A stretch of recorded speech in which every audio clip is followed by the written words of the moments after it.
But in reality, the main emphasis of the KGB is not in the area of intelligence at all. According to my opinion and opinion of many defectors of my caliber, only about 15% of time, money, and manpower is spent on espionage as such. The other 85% is a slow process which we call either ideological subversion or active measures, активные мероприятия in the language of the KGB, or psychological warfare. What it basically means is to change the perception of reality of every American to such an extent that despite of the abundance of information, no one is able to come to sensible conclusions in the interests of defending themselves, their families, their community, and their country.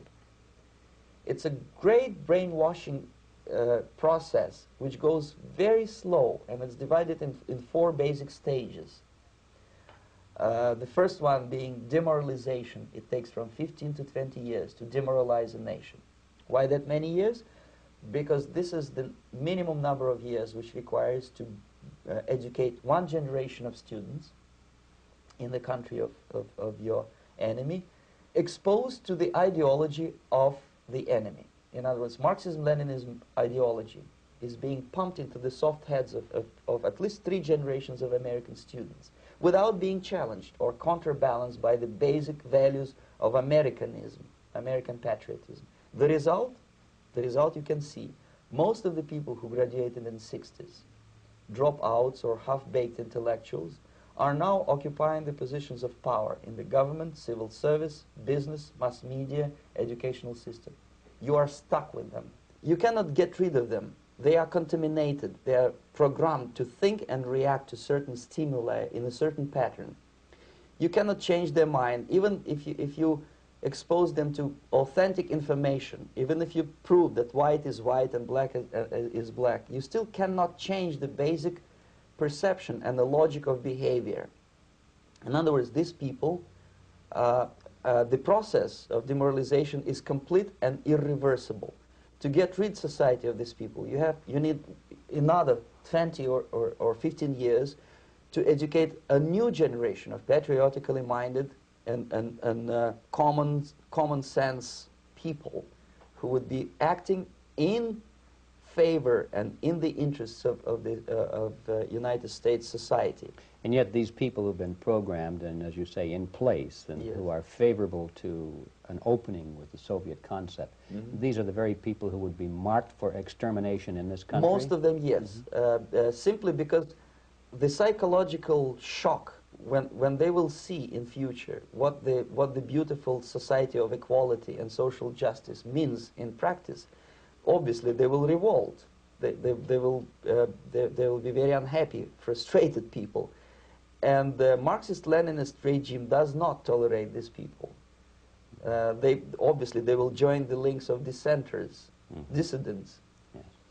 Unlike in present United States, there will be no place for dissent in future Marxist-Leninist America. Here you can get popular like Daniel Ellsberg and filthy rich like Jane Fonda for being dissident, for criticizing your Pentagon. In future, these people will be simply squashed like cockroaches. Nobody is going to pay them nothing for their beautiful, noble ideas of equality. This they don't understand, and it will be the greatest shock for them, of course. The demoralization process in the United States is basically completed already. For the last 25 years. Actually, it's overfulfilled, because demoralization now reaches such areas where previously not even Comrade Andropov and all his experts would even dream of such a tremendous success. Most of it is done by Americans to Americans, thanks to lack of moral standards. As I mentioned before, exposure to true information does not matter anymore.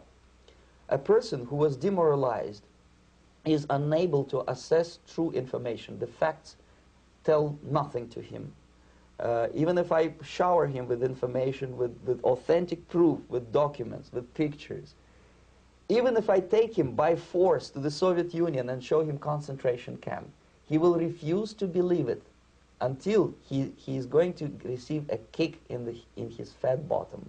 When a military boot crashes his, then he will understand, but not before that. That's the tragic of the situation of demoralization.